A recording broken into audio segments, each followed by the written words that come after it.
I'm bursting with anticipation at all of those confessions. And look, Pregnancy is going to give birth to a pig that flies, and the pig is wearing lipstick. She doesn't even bother to get the timeline straight or any actual line straight. It's all a total muddle. She claims that before going to New York, she flew from Paris back to California to spend a night with the children.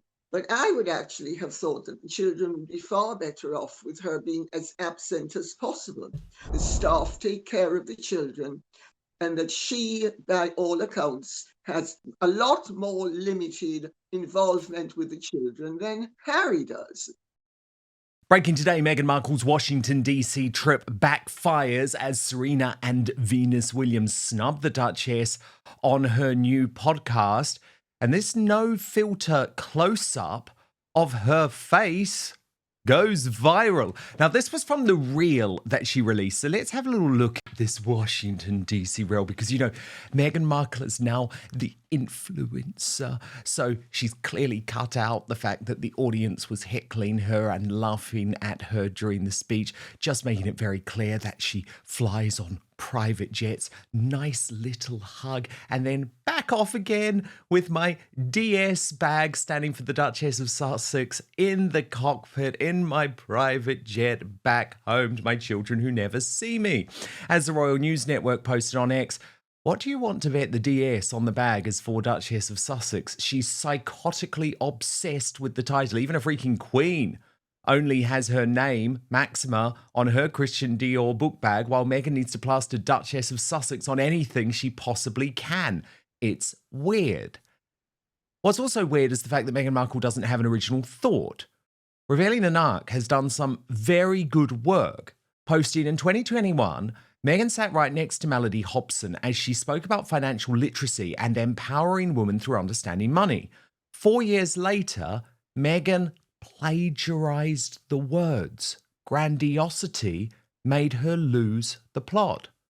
Here's the videos. These issues that is this idea of financial literacy and our unwillingness to speak about money is causing us to actually widen the gaps that exist in our society. But even the closest of friends won't sit together and speak about money issues. Financial literacy, for that reason, is something that I spend a lot of time on, specifically for young girls and their empowerment. There's nothing taboo.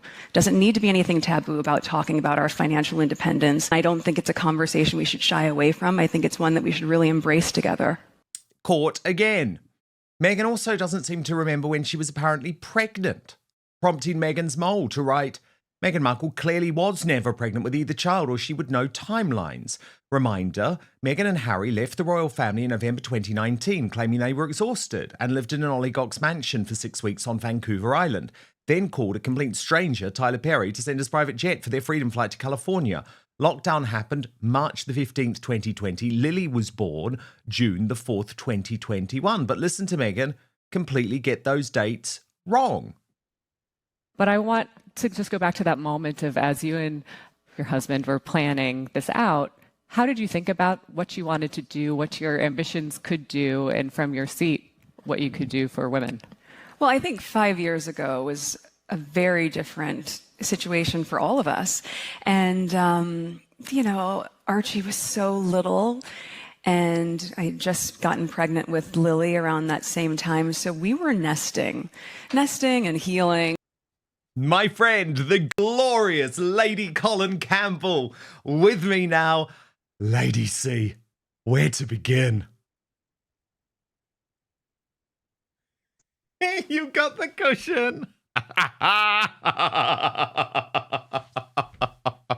Oh, Dan. Do you feel like your point has been proven somewhat?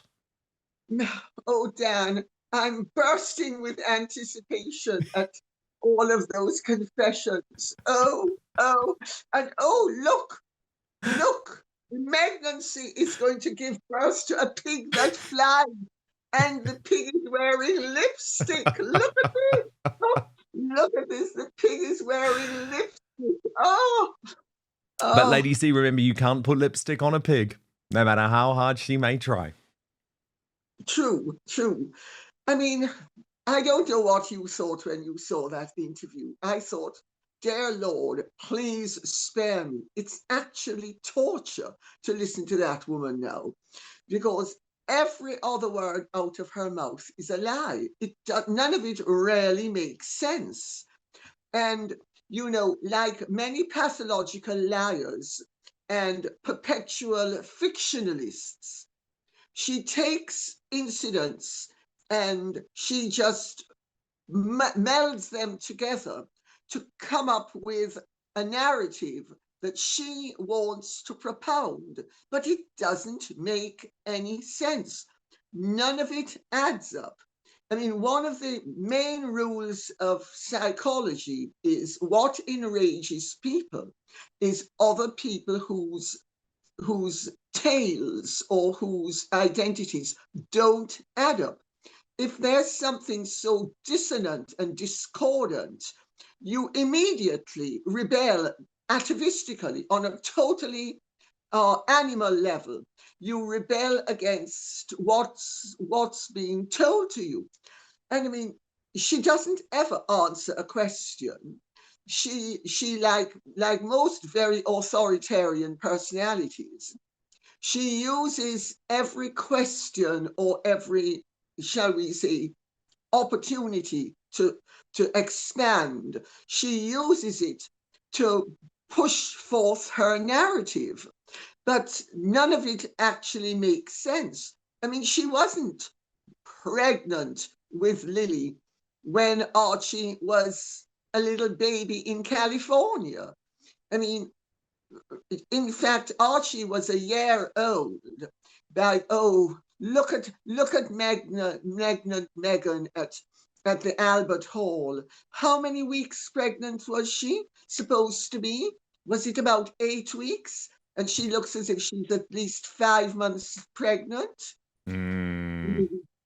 You know, she doesn't even bother to get the timeline straight or any actual line straight. It's all a total muddle. Oh gosh, here we go again. Oh my dear, look at Archie swing from side to side, proving that he wasn't only an athlete in terms of being able to deep dive like Tom Daley, but he was an acrobat like one of the Wallenda brothers, and sailing across from side to side as if he were crossing the Niagara Falls on a high wire. Swoosh to the left, swoosh to the right. Oh, sweet little boy, though. Sweet little boy. The children, I am told, are actually very sweet children. And none of this is a reflection. Oh, I noticed, Dan, you've put up the photograph of her the night that she, following the ideations she had. Yes, just apparently she was just sobbing at that moment, wasn't she, Lady C? Well, yes. Only thing is the eye makeup didn't run. And even though the lights were dimmed, the cameras were on her the whole time. And there's no evidence whatsoever of crying. And also, the timeline makes no sense because earlier that day, she was at Mayhew. Do you remember when she was at Mayhew? She says she was curled up in a ball and Harry came and found her on the floor in a ball. She's often on the floor. Well, maybe she started on the floor. Maybe the floor worked for her, but we're not going to go there. The fact of the matter is she can't have been curled up in a ball because Harry was doing something else somewhere else at KP. Meeting for his mental health charity. Remember, the one that she and he had no access to, even though she had these terrible ideations. And she was at Mayhew, and you will remember, I'm sure, the clip of her at Mayhew when she gets down in her 4 or 5-inch heels on her knees, legs tightly closed together, and pops up back, and there is an explosion. But it did not sound like a fart, to be blunt. It sounded like something that was re-inflating. Maybe it was her ego. can you believe that more than half of you are watching this video but not subscribed? So please do me a huge favor. Click the subscribe button now. Turn on the notification bell so you'll be alerted to all of our brand new Outspoken videos. Maybe it was, or maybe it was something else. Lady C, there's been a couple of other interesting, there's the appearance, a couple of other observations, interesting ones from her time in Washington, D.C. Think Beautiful made the point that Alison Chantel, who was the interviewer, you can see her there walking off stage, wrapped this interview way too abruptly for Meghan. She just didn't want to get off stage, even though the audience were actually laughing and guffawing and heckling at her, which was quite something. Genevieve's pointed out that Meghan has a different race for whichever agenda is being pushed, given that these two pictures were taken less than a week apart. And Royal Thoughts posted, Archie and Lily of Montecito are wondering how many weeks Prince Harry and Meghan Markle have been away and when they will be home. Perhaps they can avoid intergenerational trauma by watching footage of the attention whore and the dancer's PR stunts on emails sent by Meghan. Anything you want to pick up on there, Lady C? Well, I understand she claims that before going to New York, she flew from Paris back to California to spend a night with the children. But I would actually have thought that the children would be far better off with her being as absent as possible. Because I know from my own little sister that one of the things that she was very relieved about was that she had no relationship whatsoever with our mother. And to those viewers who don't know, I was encouraged by one of the world's leading psychoanalysts to write a book called Daughter of Narcissus about my mother and her narcissism. And I have to tell you, there's a lot to be said for a negligent narcissistic parent over an involved narcissistic parent, because an involved narcissistic parent will ultimately do far more damage, whether you are the golden child, which I was when I was growing up, or you are the scapegoats, which my brother and my other sister were.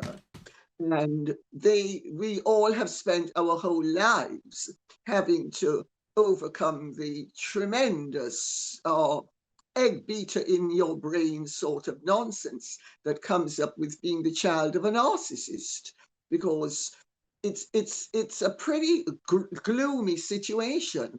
And I actually think it's wonderful that Meghan and Harry have staff, that the staff take care of the children, and that she, by all accounts, has even a lot more limited involvement with the children than Harry does. Because whatever his failings, he is a far more naturally empathetic person with some impulses of decency, while her impulses seem to be nothing but egotistical, opportunistic, materialistic. And I mean, she is a walking, talking automaton for attention and money, insofar as I can see. Yes, and it is very interesting, of course, that she was so determined to try and prove on the stage yet again that she is a hands-on mum. But as you say, Lady C, both of our reporting on this suggest anything but. Now, look, I want to ask you about Serena Williams and Venus Williams, because, you know, for a long time, Lady C, Meghan has very much been able to emphasize that these are the celebrity friendships that mattered to her. But it's quite intriguing to me that they have launched a new podcast, hasn't everyone? And rather than choosing to sit down with Meghan Markle, and you'll remember Serena was one of the first guests who appeared on Meghan Markle's Archetypes Flop podcast, but instead they have headed to England to sit down with Emma Thin, Britain's first black Marchioness. Now, this is very interesting because Not only is Meghan Markle, and I've checked this, Lady C, Meghan Markle is not mentioned anywhere in this episode of the podcast, which, by the way, is called Stockton Street.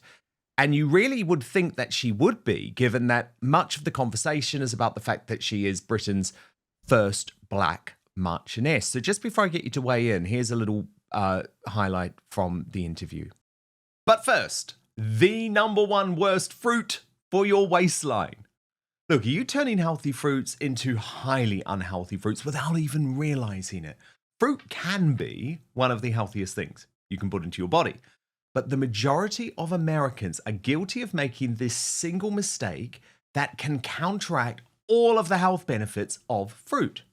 Some fruits can help with occasional constipation, reduce bloating, and even help burn calories. Others can wreak havoc on your digestive system and energy levels. Now, I came across this viral presentation from world-renowned heart surgeon Dr. Stephen Gundry that showcases the 3 fruits to stop eating today. It was shocking. I had no idea. And after finding it out, I've stopped eating these 2. I'm going to put a link for you all to watch it because I want you all to gain this information. I think it's truly important, actually. You can go watch it right now at thehealthyfat.com/outspoken. That's thehealthyfat.com/outspoken. I've also linked it in the description box below this video too, or if you're watching on YouTube or Rumble, you can just click on the QR code on screen or hold up your phone, you go to the QR code, you know how it works. Oh, and by the way, eliminating these fruits could forever change the way we help increase energy levels, decrease brain fog, support digestion, and even lose weight. So make sure to click on the link below or go to thehealthyfat.com/outspoken to find out now. Dr. Gundry has lost 70 pounds himself using his research and has kept the weight off for over 20 years and counting. His digestive issues are gone. His health is fantastic. He feels younger today than he did in his 40s. His video has been watched by over 20 million people to date. You can watch and learn more about it at thehealthyfat.com/outspoken. Just click on the link in the description box below this video. But now, back to the show. Beyond just having like you being amazing and being really kind, come to find out that you're actually a Marchioness. And so for me, that also being the first Black Marchioness in England, I thought was an incredible tale with everything that, you know, we've done, the first of so many, and just understanding your experience and how you've done it with so much class and just so much aplomb. But Queer Lips of Truth had a different take on this, Lady C, writing, did Meghan Markle send them out to go get friendly with her after the backlash Meghan got for copying her? And that was, of course, because in With Love, Meghan, she had quite clearly stolen from one of Emma Thinn's previous Instagram posts about her lifestyle. But what do you think is going on here, Lady C? Well, Dan, may I start out by being wicked and correcting you? She's not Emma Thin, she's Emma Bath. Please. She's Emma Marchioness of Bath. Tell me off. I apologize, Emma. I'm gonna give me a whipping. I'm gonna show you how Meg Brigade keeps her men in line. I might enjoy it too much, though. Well, I'm sure the other ways would actually be very enjoyable as well, but we're not going to go there, Dan, because I don't want to sing Stan Getz' song "Blowing in the Wind." No, I'm sorry, but Emma Bath, I stand corrected. Okay. She actually, her father-in-law was a friend of mine, and her mother is a chum of mine. And it's no surprise that Emma is a lady because she was born to be a lady. Whether it was going to be a small or a capital L, she was always going to be born to be a lady. She was brought up to be a lady. Her half brother was married to Sulin Bath's, her husband's half sister, if I remember correctly, or it can't be half sister. He doesn't have a half sister, half aunt. And so she was always in that world. Her mother's an absolutely delightful woman, I've got to tell you. And so none of that is a surprise to me. Also, everybody who knows her well says she is lovely. She's very traditional in all the good ways, while being progressive in the good ways as well. So she's got the balance right. And also, she's actually not black. Her mother is white, her father's a Nigerian billionaire. So she's actually not white, she's mixed race. She's half black, half white. And it really annoys me, I've got to say, when people call people who are mixed race black, because I think it wipes out the white part of their heritage. And being part Jewish myself, I'm very aware of the Nuremberg laws and how race categorization can in itself become very racist. So, but Emma Barth is a devoted mother, also incidentally, for what it's worth, because she nearly died when she was giving birth to her first son. Their second son was born by surrogate in America. And there's never been any secret about it. They've not hidden anything. She didn't go around padding, and it was far more important in that case for her to be honest. And she was naturally going to be honest. But I mean, if she had wanted her second son to be in the line of succession to the title, she would have had to have faked the pregnancy, because he is correctly a lord, but he is not in the line of succession to the Bath marquisate, because should his elder brother die, it would skip over him, because being the product of a surrogacy, he has no right to the title, because the right to a title is determined by the moment of your birth, who gave birth to you in what circumstances. So if you, for instance, were the son of a duke, born legitimately to a duchess, and you were adopted out to somebody in a totally different country, given a totally different name, and you were in line to that dukedom, you would still become the Duke of whatever, irrespective of the fact that you had been adopted out. So these are all nuances that I don't think the general public will be aware of.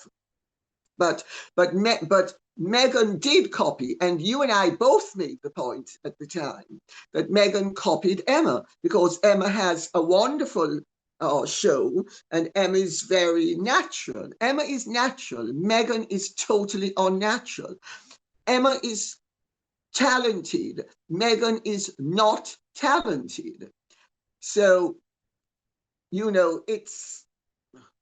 I get why the Williams sisters would have interviewed Emma.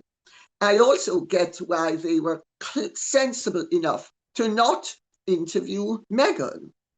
But let's see what happens, because maybe down the line they will feel obliged to interview Meghan, although I understand that Serena is prepared to have a continuing relationship with Meghan, but Venus is not so crazy about doing so. I don't know what you've heard, but that's what I've heard. Well, indeed. And it was obviously leaked to People magazine via Team Sussex. Oh, no. Meghan and Harry, they met up with Serena. Don't panic. We were all so worried that the friendship was over, but they were together at Soho House, of course, in New York last week, because no one actually saw them together, so we're meant to take that briefing as fact.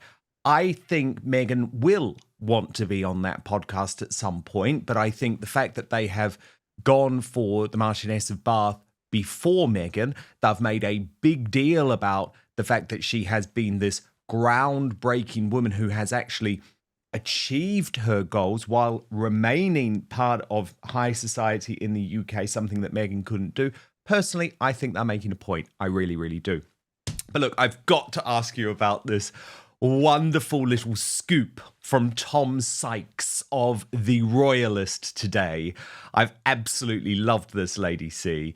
How Trump asked Camilla, this is during the state visit, Queen Camilla, what's the gossip on Meghan? Lady C, let me just take you through this because I think it's very well done by Tom Sykes. A source tells The Royalist that when Donald Trump visited King Charles and Queen Camilla for his state visit last month, he asked Queen Camilla, so what's the gossip on Meghan then? What's going on there?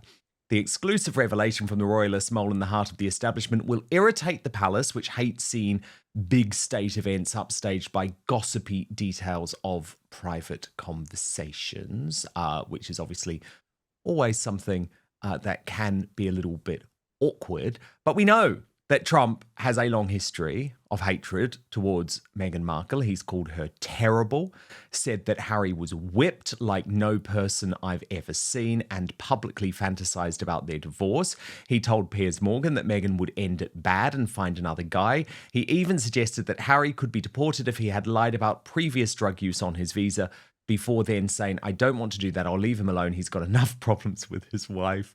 She's terrible. Trump's fixation with Meghan is part of his binary worldview. Of course, you cross him, you're done. But what is also interesting is that Trump's circle has learned to harness resentment of Meghan, whose progressive word salads, foregrounding of subjective reality, my truth, and as her critics see it, performative wokery, energize those on the right of the culture wars. Eric Trump called Meghan and Harry spoiled apples. May Mailman, a Harvard-educated lawyer, close ally of Trump's ideological architect, Stephen Miller, recently deployed the phrase Meghan Markle syndrome. The truth, of course, is that Trump and Meghan have more in common than either would admit. Both are hugely concerned with image, both profess to detest the press while depending on it, and both understand the value of weaponizing the narrative of grievance. So when Trump turns to Queen Camilla and asks, so what's the gossip on Meghan then, my feeling is that he is trying to signal to the establishment that he is in their camp. Now then it gets interesting. He writes, Camilla, I'm told, gracefully avoided replying to Trump's inquiry, but made a gesture which her husband has also been known to make, crossing her wrists as if they were handcuffed to suggest, with a wry smile, that she couldn't say anything. But do you think in private, Camilla would have been dishing the dirt just a little bit, Lady C? No, I don't think she'd have dished the dirt to Donald Trump. But she doesn't need to dish the dirt. You know, all she needs to do is indicate her sentiments, which she did, and he's got the message loud and clear. And I'm pretty sure that she will have realized that any answer she gave was going to be broadcast worldwide.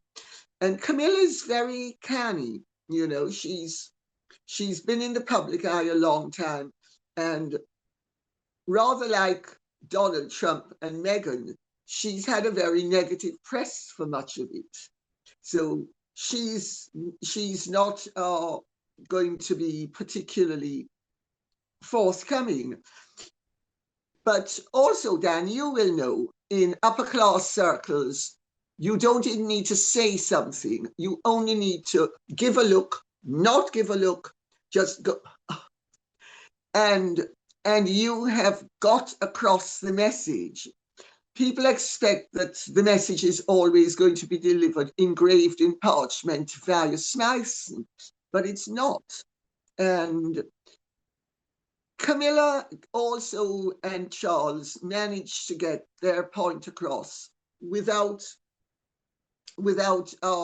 shall we say, breaching the rules of protocol. But enough people know what they're up to and how they feel. And also, let's remember, Camilla has children, one of whom is also in the public eye and is a journalist. I make that point for what it's worth. Yes, indeed. Yes, indeed. Lady Colin Campbell, thank you so much. And of course, if you do want so much more from me and Lady C, we're talking about what's really going on with Meghan and Harry, because Lady C has a big theory on this, then make sure you come over to Substack, www.outspoken.live, sign up, and you will get to watch the Royal Uncancelled After Show Monday to Friday, live or on demand, whichever you prefer, in full with no advertising whatsoever. That address again, www.outspoken.live. Thank you so much for watching Dan Wootton Outspoken. Please click on my face just to the bottom left to subscribe to this brand new independent news source and turn on the notification bell so you'll be alerted to our brand new live shows, uncancelled interviews, and special royal episodes. Outspoken is also now available as a podcast, so you can listen to the show every weekday on the go, wherever you are.